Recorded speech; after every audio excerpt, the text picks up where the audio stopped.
శ్రీ సచిదానంద సద్గురు సాయినాథ్ మహారాజ్ की జై. ఓం శ్రీ వాసుదేవానంద సరస్వతి టెంబెస్వామి సద్గురు చరిత్ర 10వ అధ్యాయం. వేద పండితాభిమానము. ఒకప్పుడు బువ్వ నరసోవవాడికి పూచుండెను. సాయంకాలం అయ్యెను.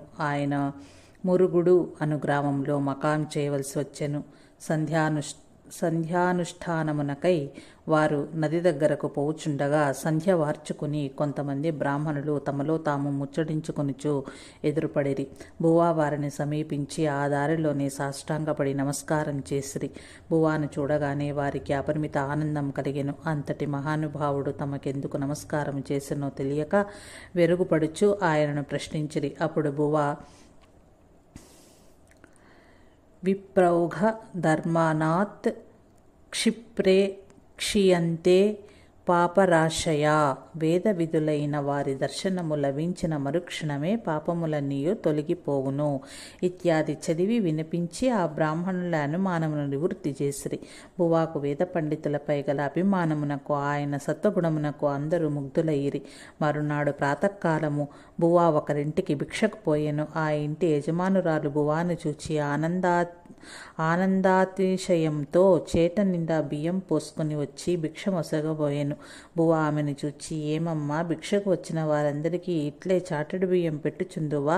ఒక పిడికడు పెట్టుము చాలుము అనెను. ఆ విధముగా ఆమె పెట్టిన పిడికడు బియ్యమును గ్రహించి బువ్వ తృప్తిపడి వెడలిపోయెను. పాడేగాంకర్ ఇంటికి పోవుట. పాడేగాంకర్ సావంతవాడి నుంచి వచ్చి మాన్గావ్లో నివసించుట మొదలు పెట్టగానే అతని ఇంటిలో వరుసగా 2-3 అకస్మాత్తుగా మరణించిరి. అట్లెందుకు జరిగేనో తోచక అతడు బువ్వ దగ్గరకు పోయి అరిష్టం తొలగుటకేమి చెయ్యవలేనో చెప్పుడని ప్రాధేయపడెను. బువ్వ అతన్ని చూచి, ముందు ఆ ఇల్లు పడగొట్టి కొత్త ఇల్లు కట్టుకొనుము, ఆ తర్వాత చెప్పెదనడి. బువ్వ సూచించిన విధముగా అతడు నూతన గృహమును నిర్మించి ఆ విషయం బువ్వకు తెలిపెను. వాస్తు శాంతి చేయించుమని బువ్వ చెప్పిరి. సర్వము సిద్ధం చేసుకుని పాడేగాంకర్ బువ్వ రాకకు ఎదురు చూచుచుండెను. చీకటి పడినాను బువ్వ రాలేదు. కారణమేమిటో తెలుసుకొని రమ్మని అతడు ఒక మనుష్యుణ్ణి బువ్వ దగ్గరకు పంపెను. దారిలో గుట్ట దగ్గర ఆ వ్యక్తికి బువ్వ ఎదురయ్యెను. వెదుకబోయిన తీగ కాలికి చిక్కినదని ఆ వ్యక్తి సంభ్రమముగా ఆయన దగ్గరికి పోయి ఏదో చెప్పబోచుండగా బువ్వ అతన్ని చేతిలో ప్రక్కకు నెట్టి తన చేతిలో ఉన్న సర్పమును చూపించిరి. బువ్వ ప్రక్కకు నెట్టనిచ్చో అతడు ఆ సర్పమును త్రొక్కెడివాడే. త్రుటిలో ప్రమాదం తప్పినందులకు అతడు చాలా సంతోషించెను. బువ్వ ఆ సర్పమును అక్కడే ఉండుమని చెప్పి పాడేగాంకర్ ఇంటికి వచ్చిరి. గృహ సంరక్షణోపయుక్త విధులన్నీ చేయించి కొంతసేపటికి తిరిగి బయలుదేరిరి. ఆ మనుష్యుడు బువ్వకు తోడుగా వచ్చెను. వారు గుట్ట దగ్గరకు వచ్చిరి. బువ్వ నిలువమన్న చోటని ఆ సర్పం ఉండెను. అది బువ్వ కోసం ఎదురు చూచుచుండెను. ఆ మనుషుని వెడలి పొమ్మని చెప్పి బువ్వ సర్పముతో పాటు మందిరము చేరిరి. దత్తప్రభువు ఆజ్ఞ. ప్రతిదినము బువ్వ యోగాభ్యాసం చేయుచున్నను. ఒకప్పుడు ఏదో కారణమున ఆయనకు మలబద్ధకం ఏర్పడి విరేచనమగుట కష్టమయ్యను. అందుచేత ఆయన అనుష్ఠానమునకు లోపము సంభవించుచుండెడిది. ఆ సమయమున బొంబాయి నుంచి ఒక శాస్త్రి ఆయన దగ్గరకు వచ్చెను. బువ్వ తన మలబద్ధకమును గురించి ఆయనతో చెప్పెను. యోగాభ్యాసం చేసేడి వారు విరివిగా నెయ్యి వాడవలేను, అందువలన సుఖ విరేచనమగునని ఆ శాస్త్రి చెప్పెను. బువ్వ ఆయన చెప్పినట్లు చేసిరి. అట్లు చేయుట భగవంతునికి ఇష్టమా కానందున ఆయనకు అతిసారం కలిగెను. పదే విరేచనములైన వెంటనే ఆయన స్నానములు చేయవలసి వచ్చుచుండెడిది. ఈ విధముగా 1 సంవత్సర కాలము ఆయన బాధను వహించిరి. శరీరము నీరసించి చివరకు వారు నడవలేని స్థితికొచ్చిరి. అట్టి స్థితిలో ఆయనకు నరసోవవాడిలో చైత్రమాసమున జరుగు శ్రీ నారాయణ స్వామి ఉత్సవమునకు పోవలసినదని ఆజ్ఞ అయినది. ప్రయాణం చేయుటకు శక్తి లేకున్నను ఏమైనను సరే భగవంతుని ఆజ్ఞ పాటించక తప్పదని బయలుదేరిరి. కొంత దూరం పోసరికి ఓపిక సన్నగిల్లి ఆయాసపడసాగిరి. అప్పుడు ఒక మనుష్యుడు ఆయనకు ఎదురుపడెను. అతడు బువ్వ స్థితి చూచి జాలిపడి, నేను ఒక మందిచ్చెదను, దానిని సేవించిన మీకు నీరసం తగ్గును అని చెప్పెను. ఆ ఔషధం తీసుకున్నవలనైనా లేదా అని బువ్వ ఆలోచించుచుండగా తీసుకొనమని ఆయనకు ఆజ్ఞ అయ్యెను. కానీ తన ప్రారబ్ధము తానే అనుభవించుట మంచిదని నిశ్చయించుకుని ఆ ఔషధమును తీసుకొనుటకు వారు నిరాకరించిరి. వాడి చేరువకైనను విరేచన మగుట ఆగిన అంతే చాలు. వాడి చేరువరకనైనా విరేచనములు ఆగినా అంతే చాలు అనుకొనిరి. ఔషధమును నీవు సేవించి తీరవలెను అని మరలా ఆజ్ఞ అయ్యెను. దేవుని ఆజ్ఞానుసారం ఆయన మందు సేవించెను. వెంటనే అతిసార వ్యాధి తగ్గెను. నడుచుటకు శక్తి వచ్చెను. నరసోబవాడిలో ఆయన ఉండినన్నాళ్ళు ఆయన ఆరోగ్యంగా ఉండిరి. ఉత్సవములు పరిసమాప్తమై ఆయన తిరిగి మాన్గావ్ చేరిన వెంటనే మరలా ఆ వ్యాధి తిరగబెట్టెను. చాలా దినములు ఆయన ఆ వ్యాధితో బాధపడిరి. నెయ్యి తీసుకొనుట వలన నీ రోగము బావుగా కుదిరినది కదా అని దత్తప్రభు బువ్వను వేళాకోళం చేసెను. దేవుని ఆజ్ఞ లేక నెయ్యి సేవించినందులకు ఈ బాధ పడవలసి వచ్చినదని ఆయన గ్రహించిరి. కొన్ని దినములకు దత్తప్రభు ఆయనపై దయగలిగి పెరుగు తినుము, వ్యాధి తగ్గును అని సూచించెను. ఆ ప్రకారముగా బువ్వ పెరుగు తిన్నంతనే వ్యాధి తగ్గెను. కానీ పూర్తిగా నయం కాలేదు. బువ్వ మహాత్యం చూచి ఓర్వలేని వాడు ఎవడో ఆయనపై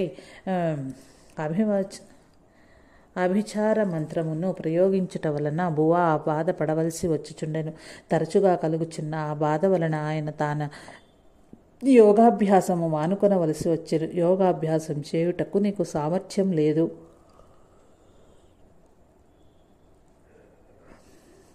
ఇక నీవు గృహస్థ ధర్మమును నిర్వహించుట మంచిది అని దత్తప్రభు ఆజ్ఞాపించెను. బువ్వ ఆ విషయం తల్లితో చెప్పగా ఆమె సమ్మతించెను. మందిర ధర్మశాలలోనే ఆయన భార్యతో కాపురముండుట మొదలుపెట్టెను. అన్నపూర్ణాబాయి సమాధి స్థితి. దత్తప్రభు ఆజ్ఞ అయినది మొదలుకొని బువ్వ మందిర ధర్మశాలలోనే నివసించుచు అచ్చటనే భుజించుచుండిరి. అన్నపూర్ణాబాయి మాత్రము భోజనమునకై ఇంటికి పోవుచుండెడిది. ఇంటిలో పనిపాటలు చూచుకొని రాత్రి అయినంతనే ధర్మశాలకు వచ్చుచుండెను. కొన్నాళ్లకు బువ్వ తనంత తానే సంహిత స్వాహాకారం పూర్తి చేసెను. ఒకనాడు అన్నపూర్ణాబాయి ఎప్పటి మాదిరిగానే రాత్రి వేళ ధర్మశాలకొచ్చెను. అచ్చట బువ్వ లేనందున మందిరమునకు పోయెను. మందిర ద్వారం మూయబడి ఉండుటచే అన్నపూర్ణాబాయి దాన్ని తెరవవలెనని తలుపుపై చెయ్యి వేసెను. అంతలో ఎవరది అని లోపల నుంచి బువ్వ ప్రశ్నించిరి. నేనేనని అన్నపూర్ణాబాయి పలికి అచ్చటనే నిలబడెను. పూర్వం ఒకప్పుడు పురాణం చెప్పుచుండగా వినుటకై వచ్చిన ఒక స్త్రీ బహిష్టు అయిన కారణమున మందిరం మైలబడెను. దోష పరిహారం కొరకు బువ్వ శ్రమించి శుద్ధికరమెంతయో చేయవలసి వచ్చెను. అందువలన తన తల్లి తప్ప మరే స్త్రీలు లోపలికి రాకూడదని ఆయన ఒక నియమం ఏర్పరిచెను. అన్నపూర్ణాబాయి తలుపు తట్టిన వేళలో బువ్వ గ్రంథావలోకనముకు నిమగ్నులై ఉన్నందున ఆయన ఏకాగ్రచిత్తులై ఉండిరి. నిలబడి అన్నపూర్ణాబాయి ఇక నిలబడలేక భర్త రాకకై అచ్చటనే కూర్చుండి క్రమంగా సమాధి స్థితిలోనికి పోయెను. కొంతసేపటికి బువ్వ లేచి వెలుపలికి వచ్చి చూడగా గుమ్మం ప్రక్కన సమాధి స్థితిలో ఉన్న భార్య కనిపించెను. ఆమె దగ్గరకు పోయి చేతిని పట్టుకుని కదిలించి చూచెను. ఆమె మన స్మృతిలో లేకుండెను. వివిధములైన శాస్త్రీయోపాయనముల చేత ఆయన ఆమెకు శృతి కలిగించెను. ఆమె కన్నులు తెరిచి నేను బ్రహ్మానందంలో మునిగి ఉండగా నన్నెందుకు మేల్కొల్పితిరే అని ఆమె భర్తను ప్రశ్నించెను. ఆమెకు యోగాభ్యాసం ఏమీ తెలియరానప్పటికీ శ్రీ దత్తప్రభు అనుగ్రహ విశేషం వలన ఆమెకు సమాధి స్థితిని అందుకుని మహాభాగ్యము చేకూరెను. భక్తుల మీద దత్తప్రభువుకు గల శ్రద్ధ ఎంత మిక్కుటమో ఎప్పుడు ఎవరికి ఏమి అనుగ్రహించునో మనము చెప్పలేము. భగవంతునిపై పరిపూర్ణ విశ్వాసాన్ని ఉంచి భక్తి శ్రద్ధలతో సేవించుచు సహనముతో మెలుగుటయ్యే మన కర్తవ్యము. ఆ మీది విషయము భగవంతుడే చూచుకొనగలడు. భగవంతునిపై పరిపూర్ణ విశ్వాసాన్ని ఉంచి భక్తి శ్రద్ధలతో సేవించుచు సహనముతో మెలుగుటయ్యే మన కర్తవ్యము. ఆ మీద విషయము భగవంతుడే చూచుకొనగలడు. బువ్వ మాన్గావును వీడుట. కొన్నాళ్లకు అన్నపూర్ణాబాయి గర్భం ధరించెను. కడుపుతోనున్నదని అయినను కనికరించక అత్త అయిన రమాబాయి కోడల్ని అనేక విధములా కష్టపట్టుచుండెను.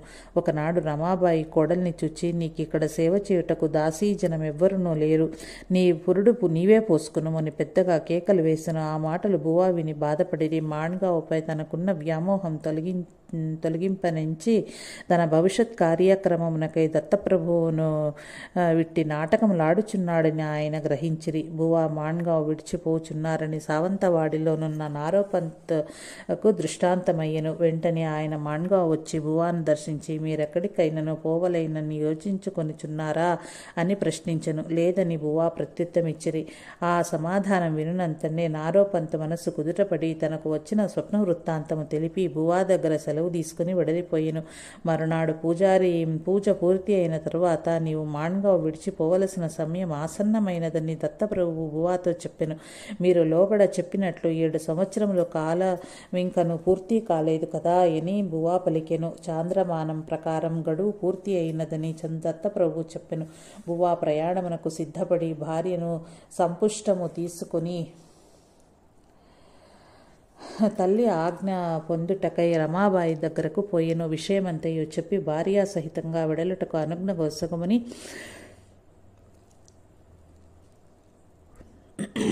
ఆయన తల్లి పాదములకు మ్రొక్కిరి. రమాబాయి మొగము గంటు పెట్టుకుని కోడలని బువాను అనేక విధములుగా నిందించెను. ఆ మాటను లెక్క పెట్టక బువా తన భార్యను చూచి, నేను బయలుదేరుచున్నాను, ఇష్టమున్నచో నాతో రా, లేనిచో ఇక్కడనే ఉండు అని పలికిరి. అన్నపూర్ణాబాయి బయలుదేరి వత్తును అనెను.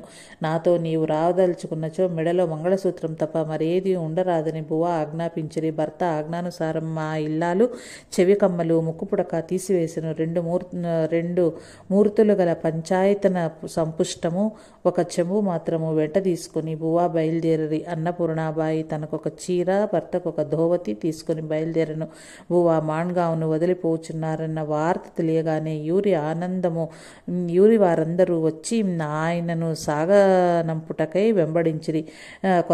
కొంత దూరం పోయిన తర్వాత బువా తన వెంట వచ్చుచున్న వారిని చూచి, ఇక మీరు ఆగుడు, మందిరంలోనున్న సమస్తము ఇక మీదే, భద్రముగా చూచుకొనుడు, పొయ్యి వచ్చేదనని వారిని వేడ్కొల్పి ఇండ్లకు మరలించిరి.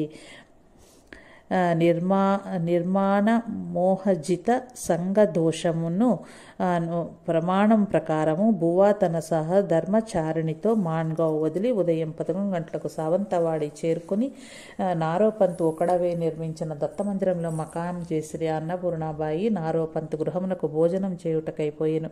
తమ నియమానుసారము బువా భిక్ష తెచ్చుకుని వంట వండుకుని భుజించిరి. సబ్నీసు, అణ్వకర్రు మున్నగు వారు ఆయన దర్శనార్థము మరుదెంచిరి.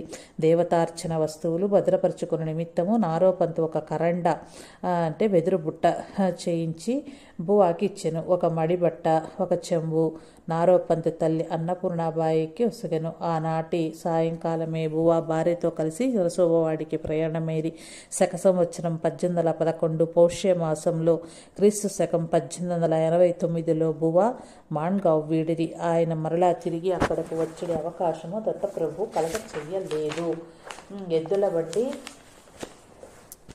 దేవగణము అన్నపూర్ణాబాయితో కలిసి బువా నరసోబవాడికి ప్రయాణమైపోవచ్చుండిరి. దారిలో వారికి ముందు ఎద్దుల బండ్ల వరుస సాగిపోచుండెను. ఆ బండ్లు వారి దారికి అడ్డం వచ్చును. వెనుకనున్న బండివాడు బువాకు దారి ఇవ్వక పొగరుబోతు తనముతో బండిని ముందుకు తోలుకొని పోచుండెను. బువా ఎటుపోయినా అటు బండివాడు దారి ఇవ్వక బండిని అడ్డం తిప్పుచుండెను. బండి తోలు వాడిని పొగరును చూచి బువా వెంట వచ్చుచున్న దేవగణమునకు కోపం వచ్చెను. ఆ గణములలో నొకడు అమాంతము బండిని లేవనెత్తి దారి ప్రక్కన పడునట్లు విసిరివైచెను. ఆ బండి విరిగి ముక్కలయ్యెను. బండివానికి బావుగా దెబ్బలు తగిలెను. తన మూలమున బండివానికి బాధ కలిగినందులకు బువా విచారించిరి. నరసోబవాడి చేరిన తరువాత తన వెంట వచ్చిన దేవగణమును తిరిగి దేవునకే వారు అర్పించిరి. నరసోబవాడిలో నివాసము. భార్య సహితంగా బువా దైవదర్శనం చేసుకున్న పిదప నారాయణస్వామి ధర్మశాలకు పోయిరి. ధర్మశాలలో భార్యను ఉంచి శ్రీ గోవిందస్వామి, మౌనీస్వామి దర్శనార్థం బువా విడలిరి. వారికి సాష్టాంగ దండ ప్రణామాలు చేసి ఇక్కడకు వచ్చుటకు ఆజ్ఞ అయినదని విన్నవించిరి.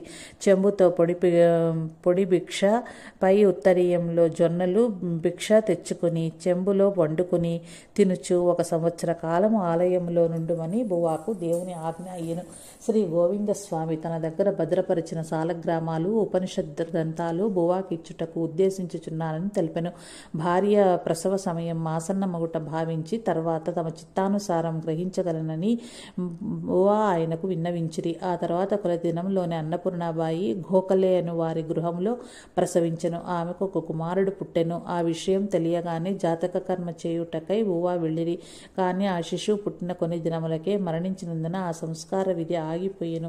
బువాకు పినతల్లి అయిన దుర్గాబాయి ఒక కలదని మొదటి అధ్యాయంలో చెప్పబడినది. ఆమె నరసబ్బవాడిలో దేవుని సేవించుకొనుచు కొంతకాలం క్రితము నుండి నివసించుచుండెను. ఆ దుర్గాబాయి అన్నపూర్ణాబాయికి పురుడు పోసెను.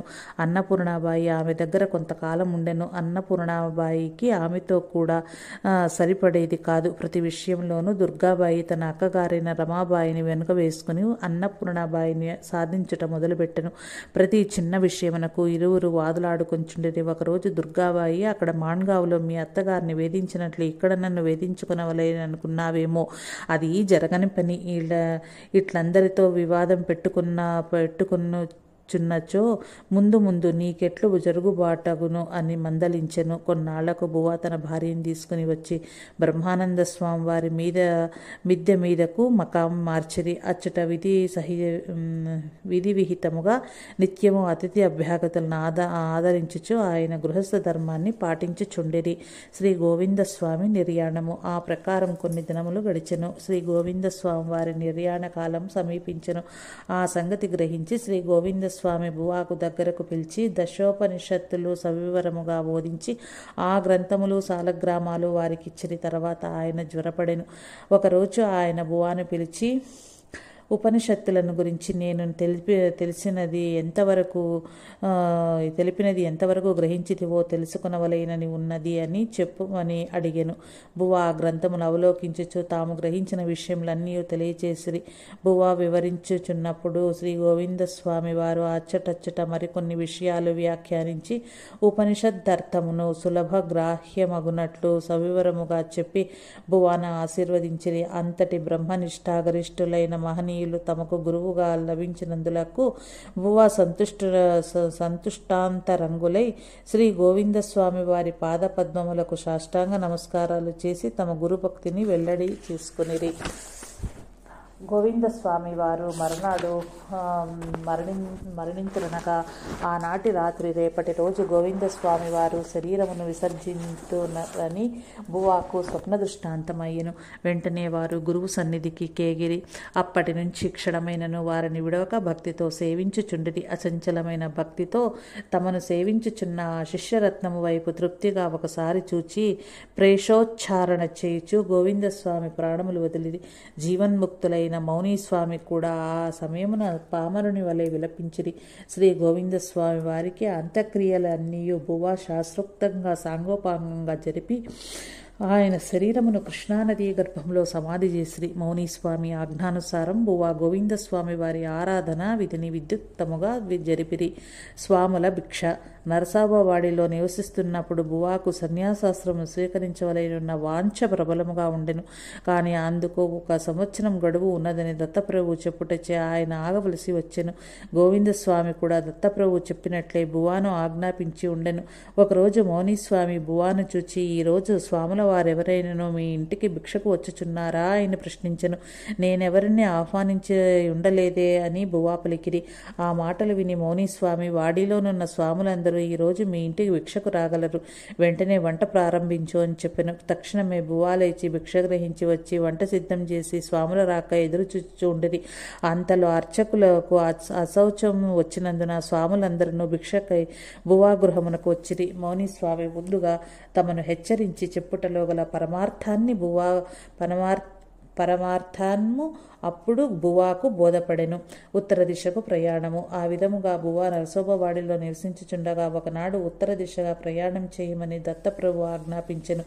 ఆ విషయంను అర్చకులకు తెలిపి మీరిక్కడ నుండి పోవలదని బువాను బ్రతిమాలిరి. ఇది దేవుని ఆజ్ఞ, దాటుటకు నాకు శక్తి లేదు అని బువా చెప్పిరి.